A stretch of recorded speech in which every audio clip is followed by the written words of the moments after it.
বাংলার জনরবের পক্ষ থেকে আপনাদের সকলকে স্বাগত জানিয়ে 2026-এ বিপুল গরিষ্ঠতা নিয়ে এ রাজ্যে ক্ষমতায় আসছে বিজেপি। একথা জোরে সোরে এবং এই রাজ্যের হিন্দু জনজাতি গোষ্ঠীর ভোটেই ক্ষমতায় আসবে, মুসলিমদের ভোটের কোনো প্রয়োজন নেই। এই কথাটি প্রতিনিয়ত প্রত্যেক দিন সাংবাদিক সম্মেলন করে বা সাংবাদিকদের কাছে বলছেন আমাদের রাজ্যের বিরোধী দলনেতা শুভেন্দু অধিকারী।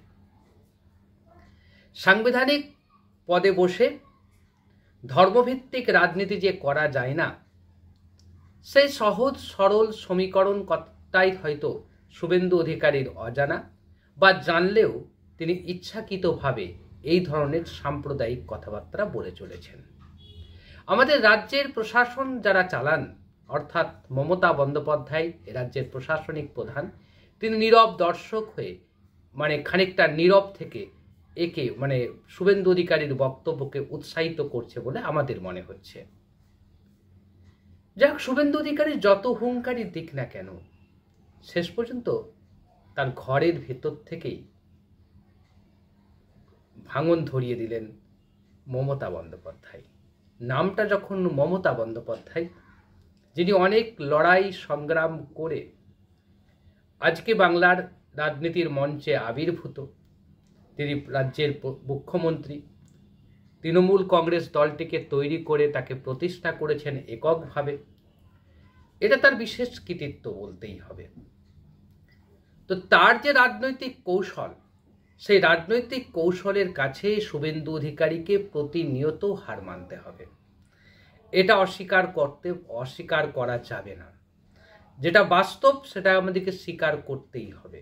আমরা যেমন এটা বাস্তব বলে মনে করি যে এই রাজ্যে এই মুহূর্তে বামপন্থীদের উত্থানটা জরুরি, বিধানসভাতে বামপন্থী প্রতিনিধি থাকা জরুরি, অর্থাৎ সিপিএম বা বামেদের প্রতিনিধিত্ব থাকাটা জরুরি ছিল, এটা যেমন আমরা মর্মে উপলব্ধি করছি, একই রকমভাবে একথা খুব দৃঢ়তার সঙ্গে বলতে পারি যে মমতা বন্দ্যোপাধ্যায়ের যে রাজনৈতিক কৌশল, সেই কৌশলের কাছে বিজেপিকে হার মানতেই হবে।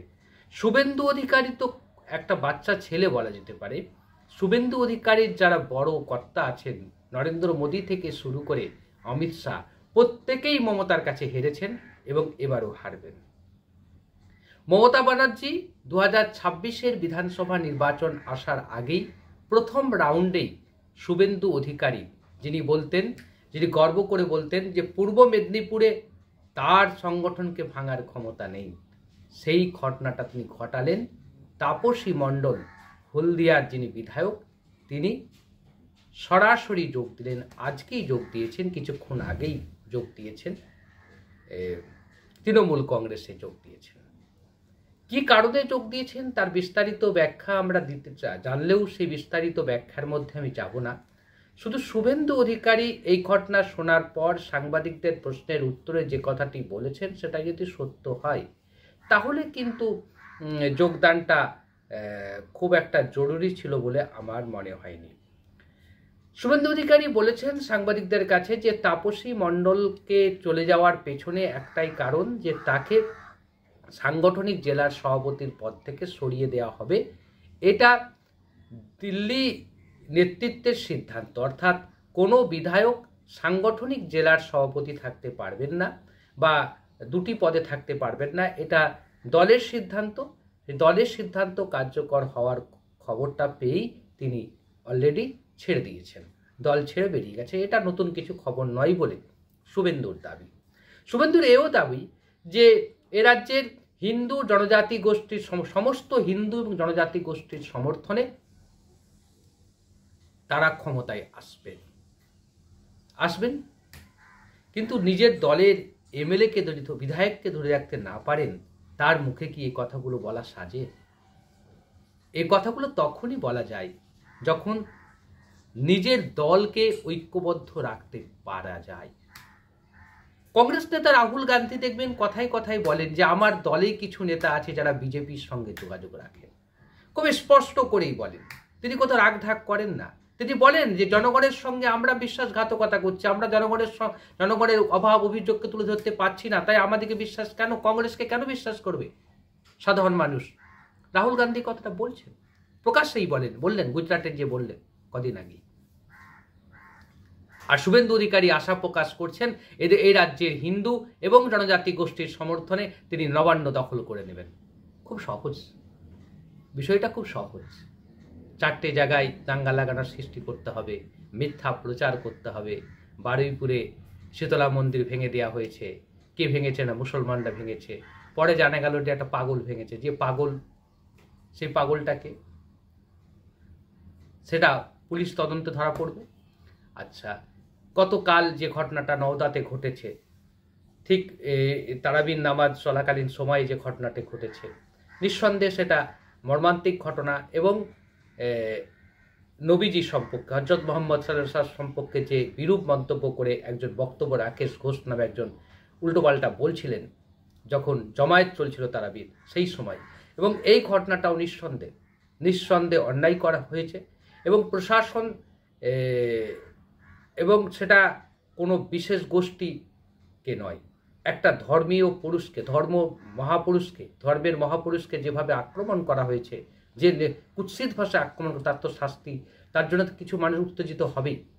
এবং সেটা তো তবু তো বড় কিছু হয়নি, পুলিশ হস্তক্ষেপ করেছে, কিন্তু এক্ষেত্রে পুলিশের ব্যবস্থাটা আরও করা হওয়া উচিত। নদিয়াতে নাকি সরস্বতী পুজোর মূর্তি ভেঙে দিয়েছে মুসলমানরা। আরে মুসলমানরা এই দেশে বাস করছে তো কয়েক হাজার, প্রায় 1000-এর বেশি সময়, তো 1000 বছরের বেশি সময় ধরে বাস করছে। কোথাও সাম্প্রদায়িক অশান্তি হয়নি। নরেন্দ্র মোদী আসার পরে এদেশের হিন্দুরা খাতরিমে চলে গেল, মুসলমানরা সব মন্দির ভাঙতে শুরু করলো, ঠাকুর ভাঙতে শুরু করে দিল। এটা বিশ্বাসযোগ্য? বিশ্বাস করা যায়? এই ধরনের কথাবার্তা বলে পশ্চিমবাংলার বাঙালিদের মন পাওয়া যাবে? শুভেন্দু অধিকারী বলতে পারবেন? এইভাবে কথা বললে পাবেন? তিনি পাবেন না।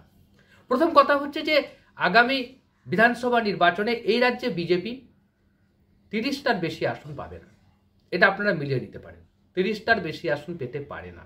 যদি কারো এই রাজ্যে উত্থান হয়, সেটা বামেদের উত্থান হবে। কারণ বাংলার মানুষ মর্মে মর্মে বুঝতে পারছে যে বামেদের উপস্থিতিটা খুব জরুরি ছিল। বামেদের উপস্থিতি যদি আজকে থাকতো, তাহলে এইভাবে হিন্দু মুসলিম বাইনারি তৈরি করার সাহস দেখাতে পারতেন না শুভেন্দু অধিকারী।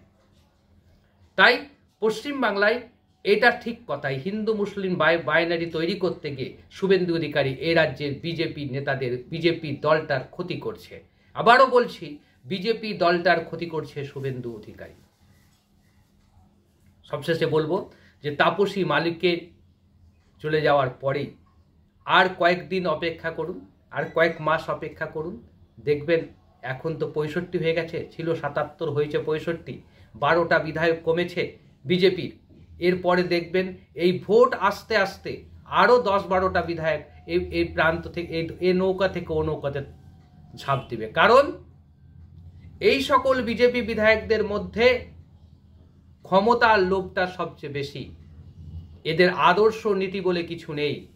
যদি আদর্শ নীতি থাকতো তাহলে শুভেন্দু অধিকারী যে পরিবারের সন্তান, যে পরিবার থেকে তিনি উঠে এসেছেন, সেই পরিবার হচ্ছে কংগ্রেসী পরিবার। সেই পরিবার থেকে এসে নিজের স্বার্থের জন্য, নিজের জেল যাত্রা রোখার জন্য, নিজের জেল যাত্রা থেকে বাঁচার জন্য, জেল যাওয়া থেকে বাঁচার জন্য দল ত্যাগ করতেন না। দলত্যাগ করেছেন তিনি, দল ত্যাগ করে বিজেপিতে গেছেন। বিজেপিতেও তিনি সুখে নেই, কতদিন থাকবে তা জানি না। তবে এটা কথা হলফ করেই বলা যায়, আগামী বিধানসভা নির্বাচনের পর এই শুভেন্দু অধিকারীর রাজনৈতিক ভবিষ্যৎ কিন্তু প্রশ্নচিহ্নের উপর দাঁড়িয়ে যাবে।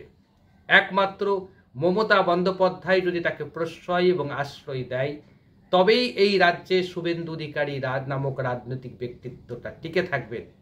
নাহলে কিন্তু এই রাজনৈতিক ব্যক্তিত্বের বাংলায় ঠাঁই হবে না বলে রাজনৈতিক মহল মনে করছে। আজ এই পর্যন্ত, আবারও দেখা হবে অন্য কোনো বিষয় নিয়ে। আপনারা কি ভাবছেন বলবেন।